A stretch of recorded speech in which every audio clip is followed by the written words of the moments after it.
Thierry Henry. Throughout my career, I have struggled with something very difficult: depression. It's not something that people usually talk about, especially not in sports. But to understand what I mean, you have to go back to when I was much younger. When I was a child, things were not easy for me. I never really felt affection. I didn't have the closeness you might expect.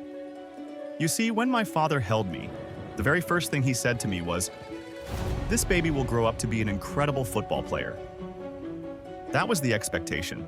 That was the weight he placed on my shoulders. He shaped me in a way that I didn't fully understand back then. He was tough. He didn't show love the way others might. At the age of 13, I played a game of football.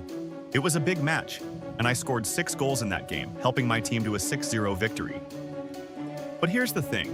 Even though I scored all 6 goals, I was always focused on what I didn't do, what I could have done better. It was never enough for me. I always felt this underlying fear, this constant pressure to perform, to be what everyone else expected of me. I wanted to please others, not just with my skills on the field, but with my wealth, my success.